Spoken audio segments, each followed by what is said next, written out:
G'day to all my friends and family, and welcome to this episode of Jim's 5am Club. What I'd love to do today is go through a book entitled A Grief Observed, a book written by a famous author, C.S. Lewis, and published in 1961, the year in which I turned 1 year old. I'm down here at Parramatta Park, and as you can see, I'm surrounded by flying foxes who are in the trees here, and there are just thousands of them just waiting for night to come, and they'll take flight and just go to all the fruit trees and places that they normally frequent at night. So let's see what we can learn from this piece of literature authored by C.S. Lewis. And this book can be described as a raw and deep personal exploration of grief, written after the death of his beloved wife, Joy Davidman. Unlike his other works, this book does not offer polished theological answers. Rather, it is a candid and unfiltered account of his pain, doubt, and eventual journey toward healing. In this deeply reflective work, Lewis grapples with the nature of love, loss, faith, and the human condition. I'm just down here next to the Oval, to the Parramatta Stadium. I came down to watch my granddaughter, my eldest granddaughter, Annabelle, play a small game at half-time with about 1,000 other little kids as part of the half-time entertainment. And it sounds like the Wanderers just scored. So the first key message from this book is where we learn that grief is unpredictable and overwhelming. Lewis describes grief as an all-consuming force that comes in waves, often catching one off guard. He compares it to fear, recognizing how it takes over the body and the mind, leaving one feeling disoriented and powerless, and that grief is not a linear process and is not a linear experience, but basically he describes it as a hugely chaotic and very personal experience. Obviously, different people feel different things, but it's interesting just to hear him talk about his own feelings. The next point to come from this book is where he talks about grief and love as being inextricably linked and intertwined. Lewis reflects on how grief is the big price one needs to pay in order to have experienced love.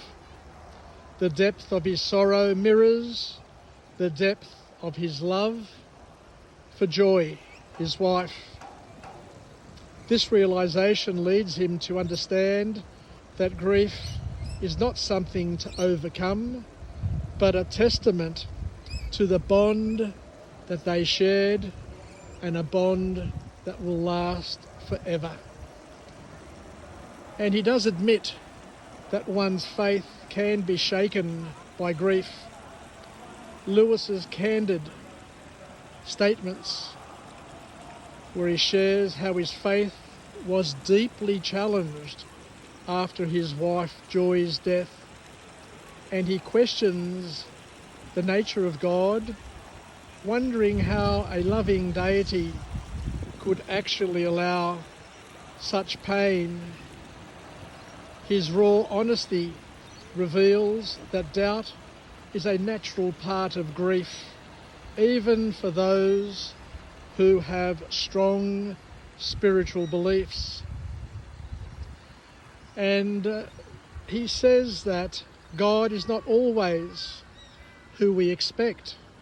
In his grief, Lewis struggles with his previous understanding of God. He realizes that his image of God was limited and shaped by his own expectations. Through his pain, he begins to encounter a deeper, more complex understanding of the divine, one that actually transcends his preconceived notions. He also mentioned that grief changes over time. Initially, Lewis's grief felt like a suffocating wall, but over time it begins to slowly but surely change. It does not disappear. It does not evaporate or go away. But in his own words, it does soften and become more bearable. And this is where he learns that grieving is a process of adaptation, not erasure. And the importance of honest reflection is also something which is absolutely key. Lewis's writing is a form of catharsis, allowing him to process his deep and vivid emotions and confronts his pain head on. He emphasizes the importance of being honest with oneself rather than suppressing or avoiding any difficult feelings that come about. He goes on to say that grief is a shared human experience. Although grief feels isolating, Lewis reminds readers that it is a universal part of the human condition. By openly discussing his pain, he connects with others who have experienced similar losses, highlighting the shared nature of suffering. Memories are both comforting and painful. Lewis reflects on how memories of his wife Joy bring both solace and sorrow. While they remind him of the love they shared, they also highlight her absence.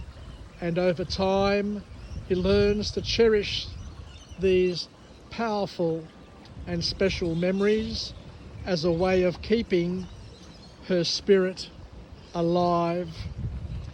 Healing doesn't mean forgetting.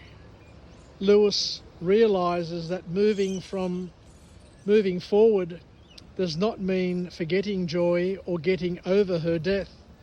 Instead, healing involves learning to carry her memory in a way that allows him to live fully again.